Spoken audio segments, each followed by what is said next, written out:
Welcome back, everybody. Just Mike here. We happen to have another clock to work on. Anyway, this here is a mantel clock, and it says it's a Plymouth. Now, when it comes to Plymouth, I have no idea. I've never worked on one before. Don't know their value, but then again, realistically, the value is in the person that wants to buy it. Not saying it's for sale, but it could be. Anyway, let's take a look at this clock. So this is a clock I have.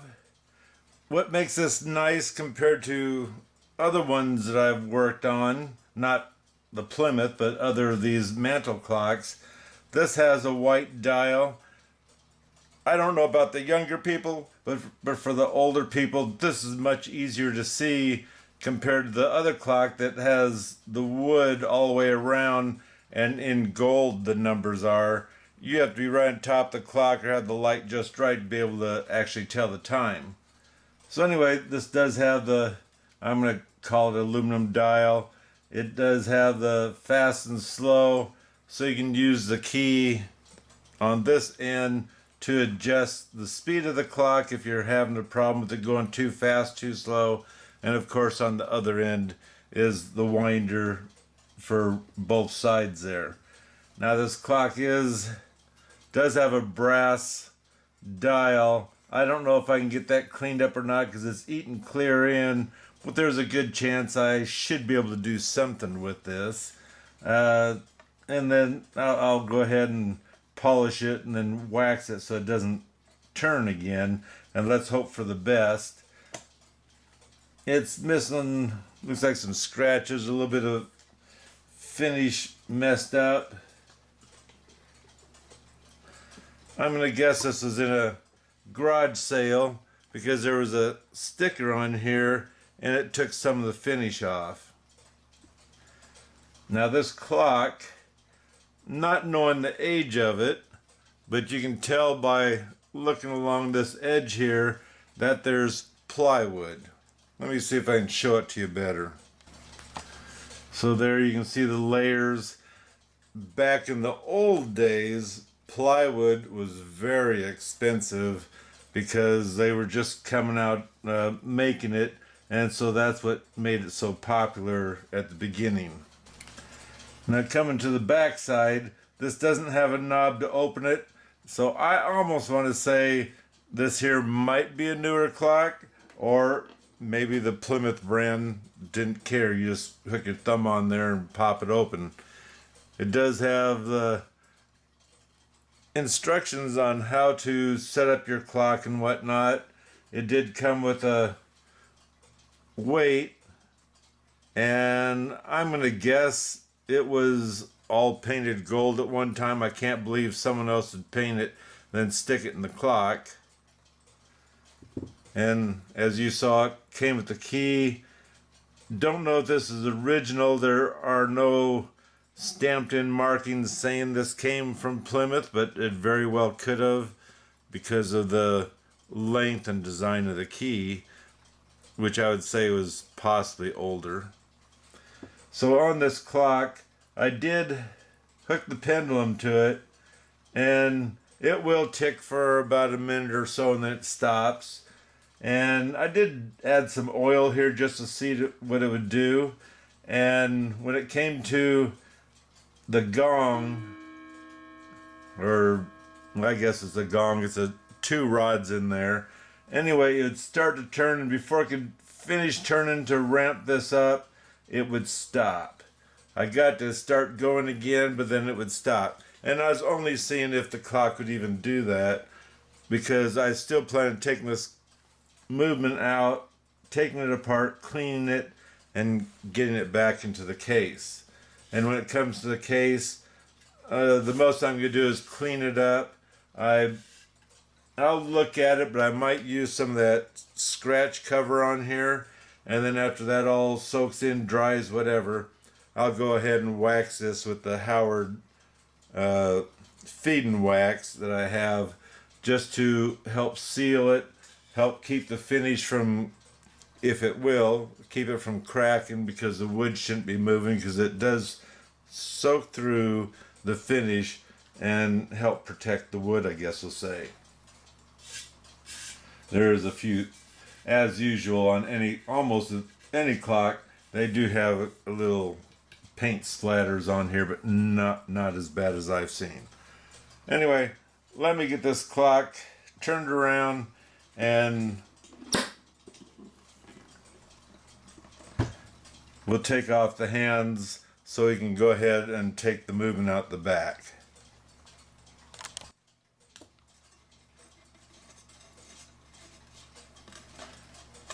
I'm taking off the dial and the glass bezel so that way it'll be easier to clean. But not only that, that's kind of cool, it comes off like that. Anyway, when I go to wax this thing, I want this all cleaned up and I want to wax everything in here so that way I'm not missing a spot or whatever. I want it all protected.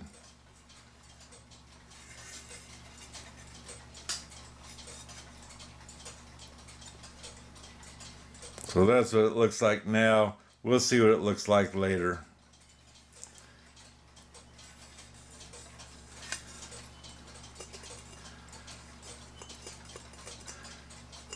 There's believe it or not, a scratch in the glass there. This could have been set on its face and shoved around on something rough to actually scratch the glass. This here looks like it can be cleaned up carefully because I noticed the numbers are starting to kind of go. They're just, I'm going to call it painted on there. And so I just use some dishwash soap and a rag to wipe that off because I don't want to tempt fate on the numbers. Okay, I don't know if you can see in there or not, but this has Phillips screws that hold the movement in, and so I'm just give the wild guess. I don't think it's that old. It is old, but I don't think it's that old. So let me take those screws out so I can get the movement out.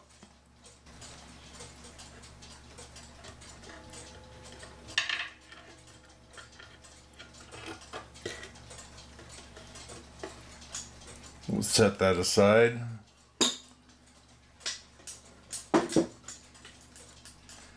Now on this movement, in case anyone's worried about or wondering, this here has 241. Does that say it's built in 41? Possibly. Here it says 839.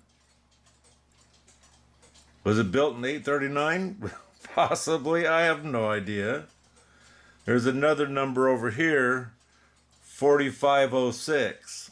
I don't think that's the year it was built. Otherwise, this brass color, let's call it, isn't brass. I forgot the finish I used to use in the old days, and I don't know how they installed it, if it was electronically put on or what. I notice this here hammer has been bent out of its groove. It's not broke, it's cut there because the other one's the same way. And these here, I don't know if I can put them back on. They're kind of like a bushing, and they have some kind of, it might have been rubber at one time, but it's just flaking out of there.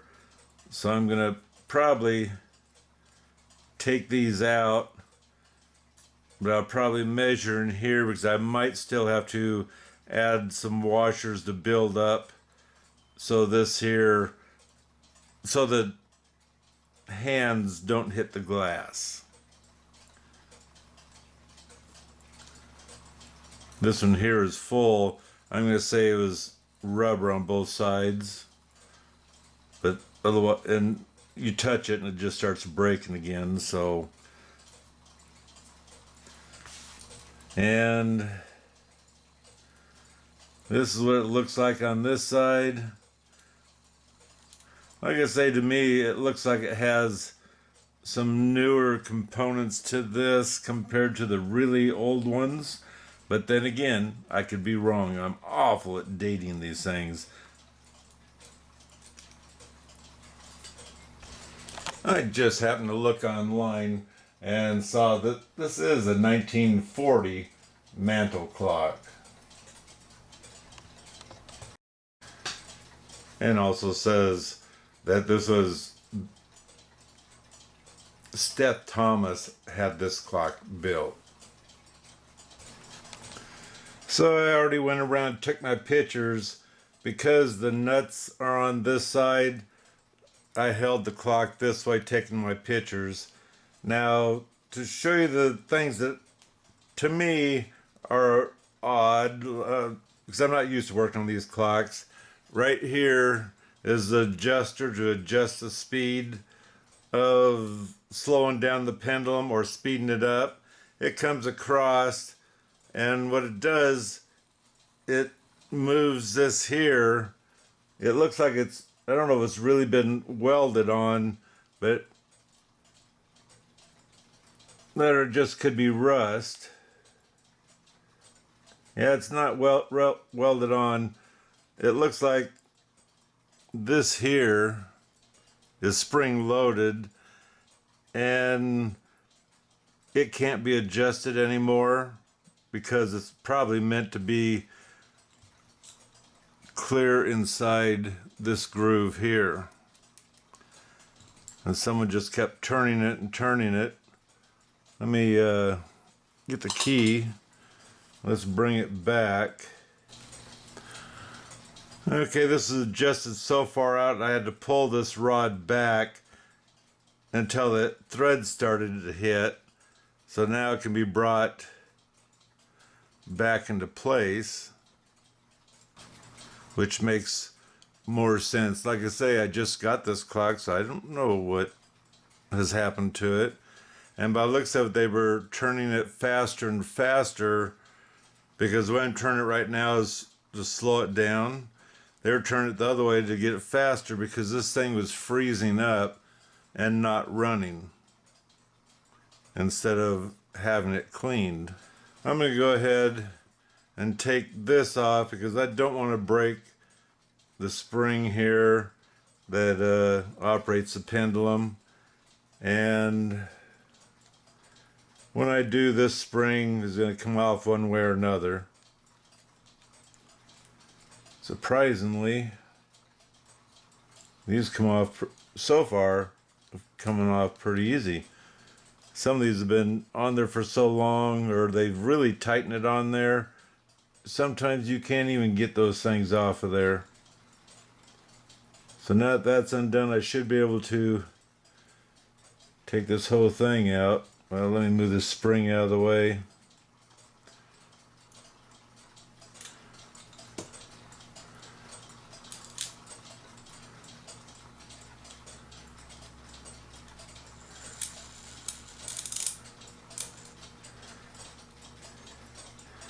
And yes, I forgot to let it down, so I have to hold on to this part, otherwise it'll, that, or I can let it just go down, which I just soon not.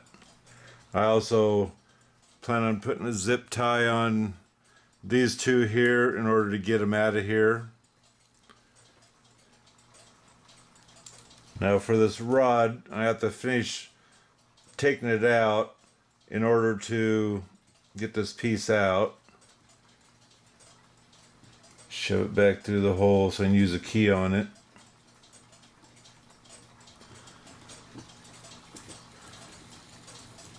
There we go.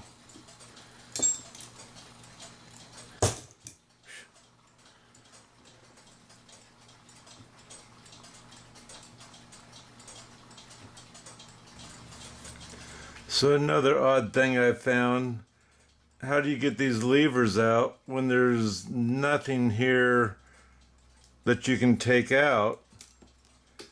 Oops, there goes that.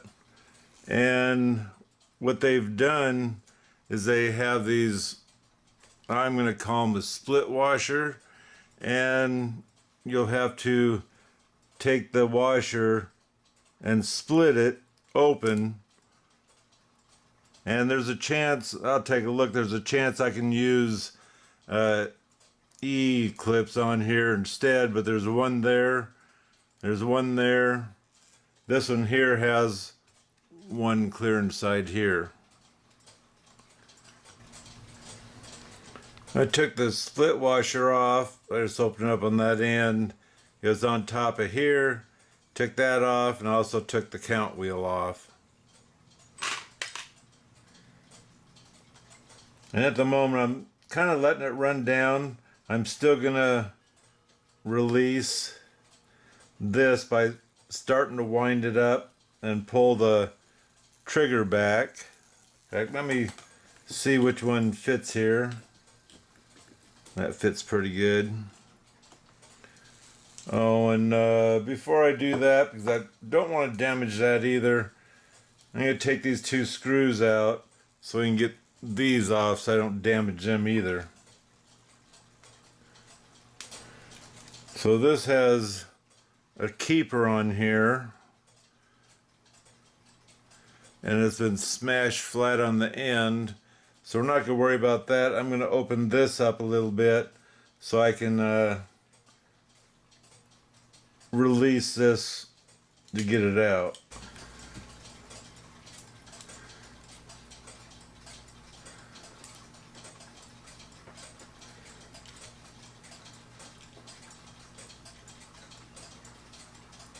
This has a spring hooked on down here to make it operate easier.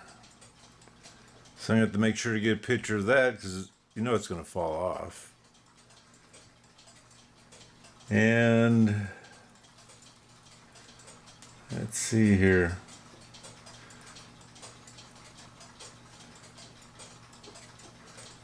So I'd say after I get a picture of that one,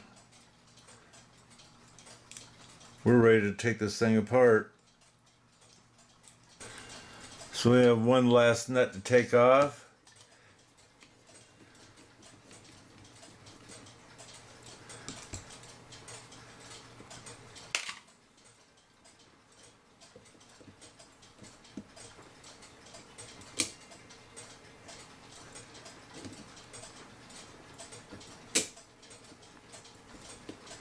And as always, you think you got all the pressure off.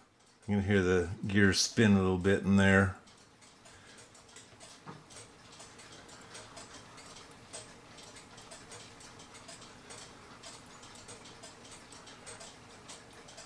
I would say that's where it goes.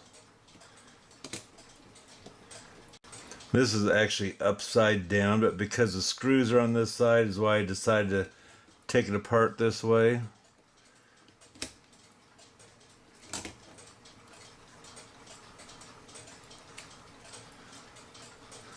So that one's normally going to stay, and so is that one.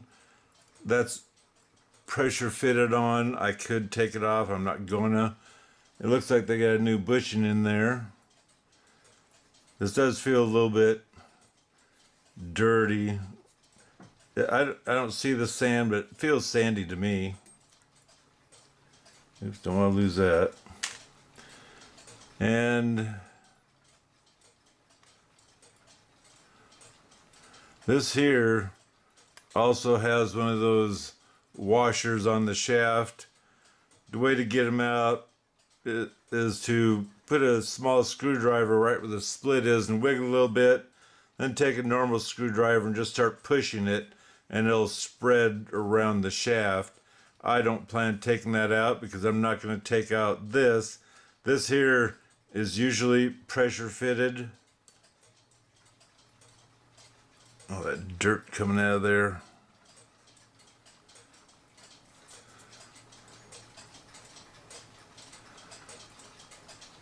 This one here is just wiggling around on there. I'm surprised it didn't have more strength.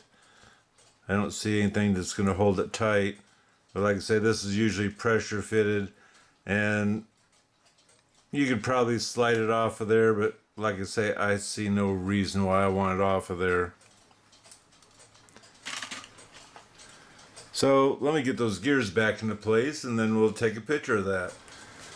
So I was kind of wanting you to notice, this is the leg of the movement, and normally your springs, like this one's hooked on there, this one is hooked on to the leg that had the nut clear over here, in which this is the first I've seen one clear in there instead of hooking it to this leg there. It does put the spring closer to it. Why it wasn't hooked over onto this leg, I don't know. But anyway, yes, your gears are here, and you're going to have to carefully put that back down in. This gear is going to be the more difficult one because of this being in the way, the other gears. And so I'm just going to have to work around it. But I got my picture. This here is the gong side. The reason why you can tell is because it has the star there for the rod to hit. Here's a fan to slow it down.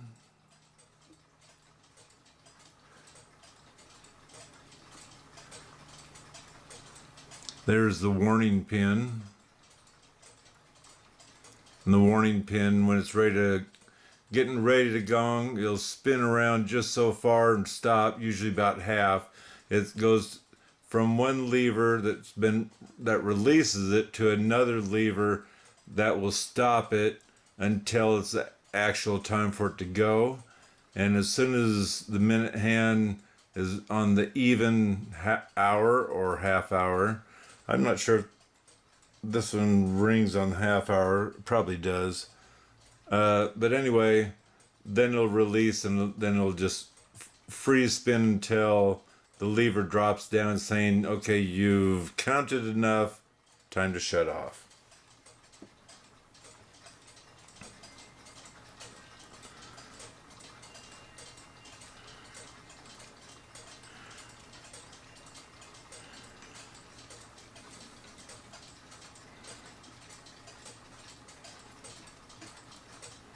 We'll take those off in a minute. It should just pop right off. So this is the time side. Roughly speaking, these gears are kind of dirty. And being as how it wasn't a case, it's actually clean because the case was shut all the time. But this does have something on here. I don't know if someone tried cleaning these before or what happened, but all these ends of the gears, they all look clean. It's just the gears themselves, like someone sprayed something in there.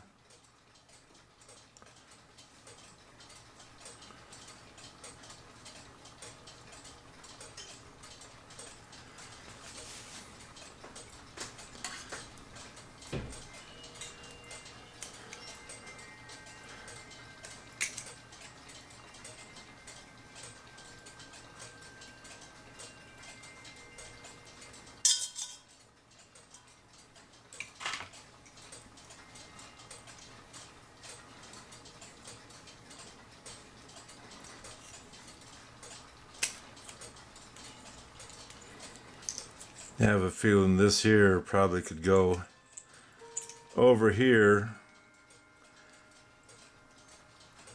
and hook in, because this is in the same spot it would normally be. This here, the leg, I guess, is easier to pay attention to. The only deal is, I notice this here has that groove right there. And so does this one. Like it's there to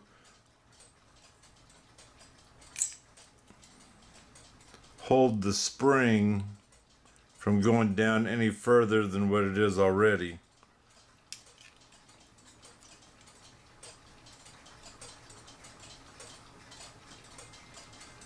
I don't have it in the plate, but it's right there, so that's probably what it's there for.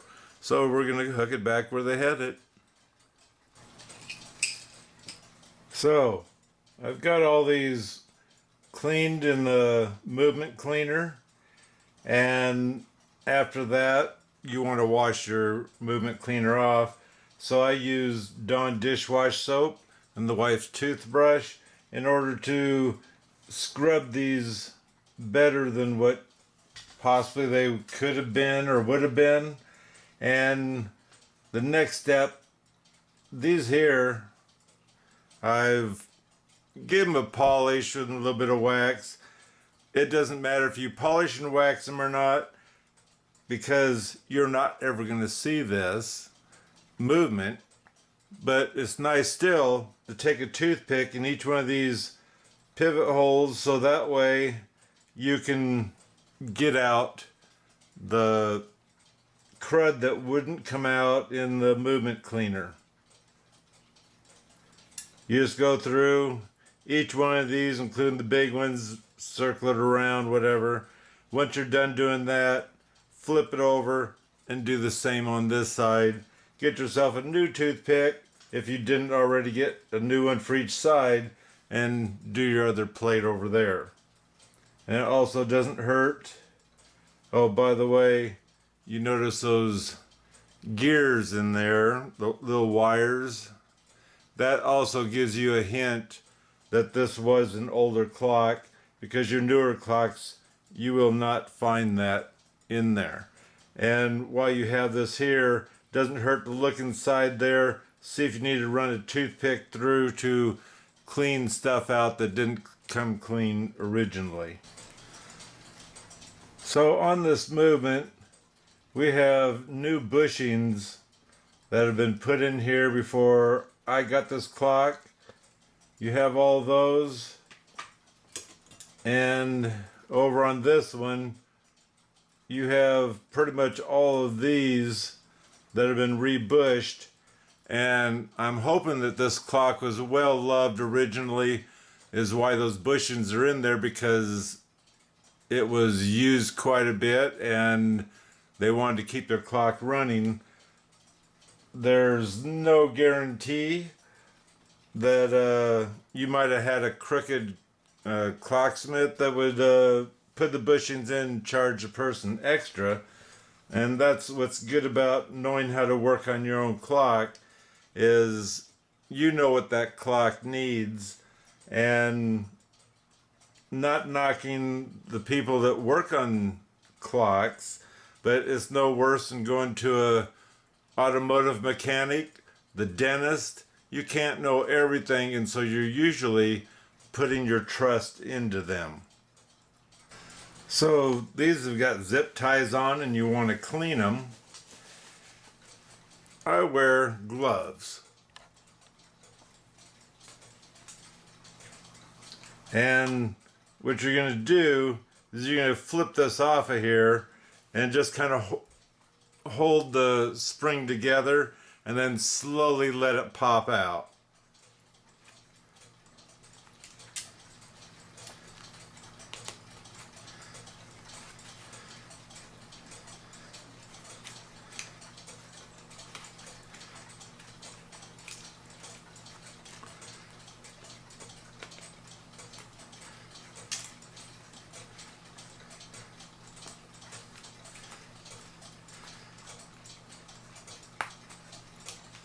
Got it off.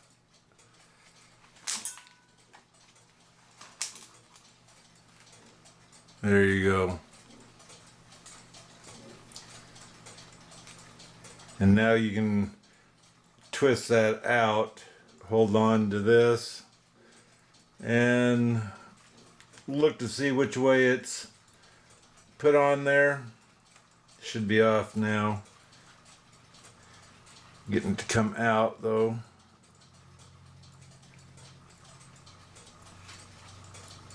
Let's put the key on there. Let's see if we can turn this thing backwards.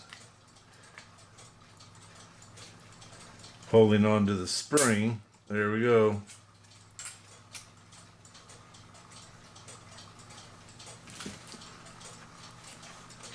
You see the catch right on there. That's what catches the spring. Now these I'll clean in the sonic cleaner, and then I plan using WD-40 with one of these. They're a brownish red color. You can get them at Home Depot. And what I do is I'll spray WD-40 on here, and then I'll work this spring, and I'll go as far as I can. You can never get to the ends, that's just too tight. But I'll get as far as I can, and then I'll take a rag with some denatured alcohol and get that WD-40 off of these springs, because that does have an acid in there and they will start corroding. It's a good cleaner, but you got to get it back off. That's just like the movement cleaner. You have to get it back off. As they call it, you have to neutralize it.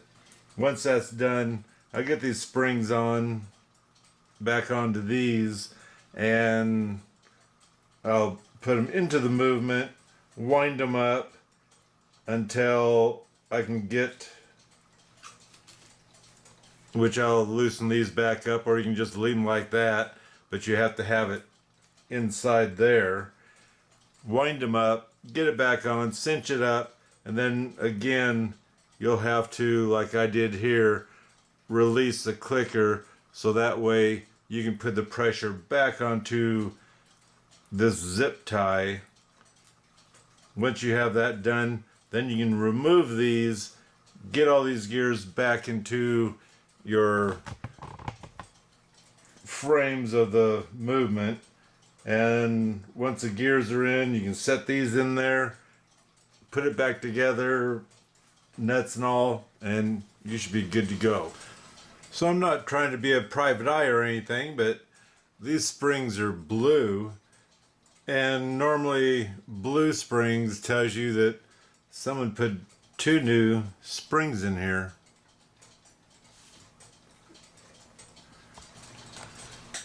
So here I push this spring, the whole deal in here.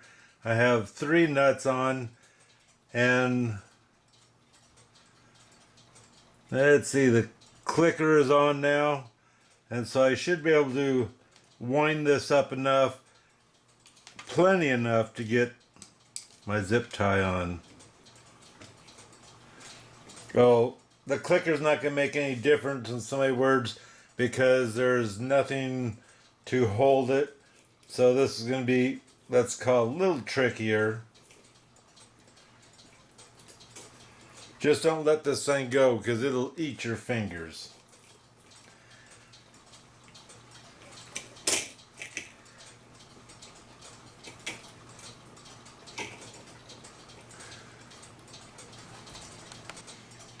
That was difficult to do. I started winding it, holding it like this and bringing it around. I was bringing it around like this and then trying to work that zip tie in. I finally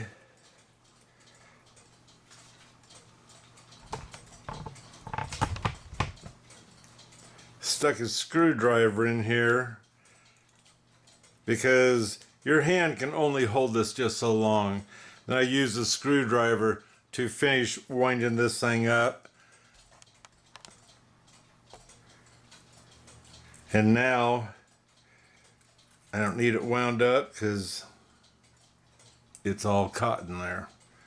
So now I'll go ahead and take these nuts off, take that spring out, and do the same with the other spring. So I took my pictures, I'm going to call it wrong, because this is the side that the nuts are on, and I was originally going to put it together this way. Because of these 2 gears that are in here, it's going to prove difficult to slide this plate back on. And so what I plan on doing is flipping it over, putting the gears on, holding this together, which I'll have my legs on here, and as I can, I'll screw the nuts on. Otherwise, you'll be holding this once you get all the gears through where it needs to, flipping it over and getting the nuts on that way. So that's my plan. So these are exactly the same. You have your next two gears there exactly the same.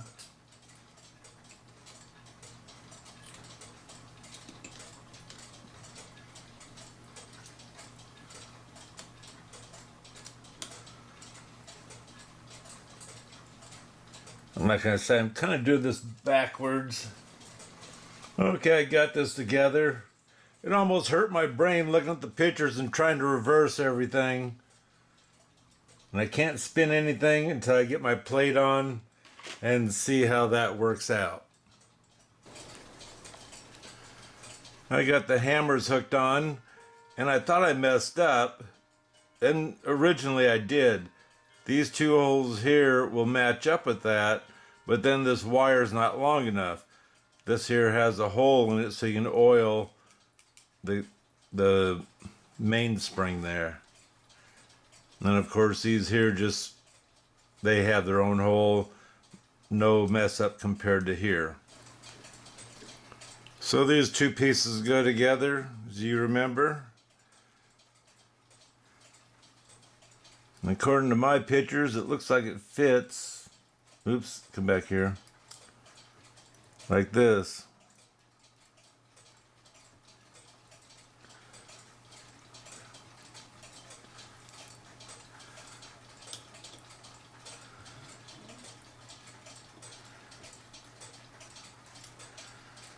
And this spring goes in the hole.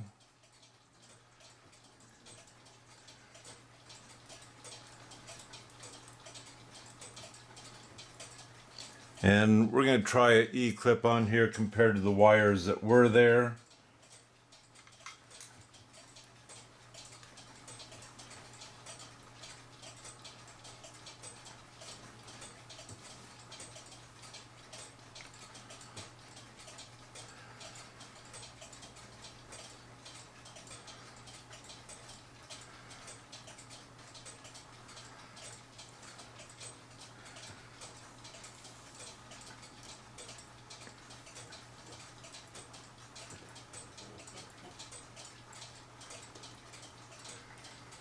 I don't know if I have my spring put on right.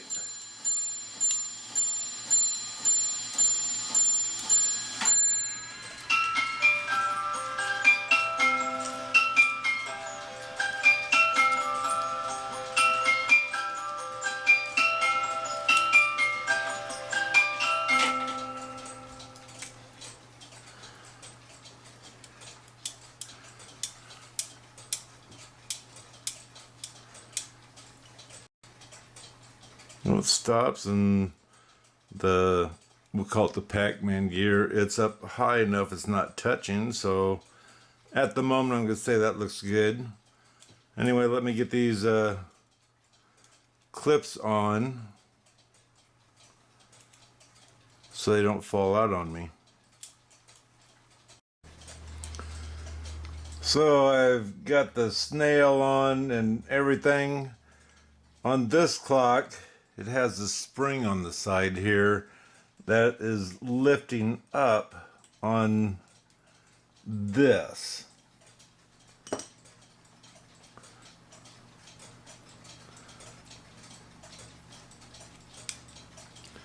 With this lifting up, it's actually pushing down these levers, and if you've bent this in cleaning and whatnot, you might have to either take it apart again, take this off, or get real close here and give your spring a bit of a bend so it has more pressure, because this will not drop when it's supposed to, or doesn't want to, I guess we'll put it that way, because it needs that added spring right there.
Took them out.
So that's another clock we got done. Surprised me again.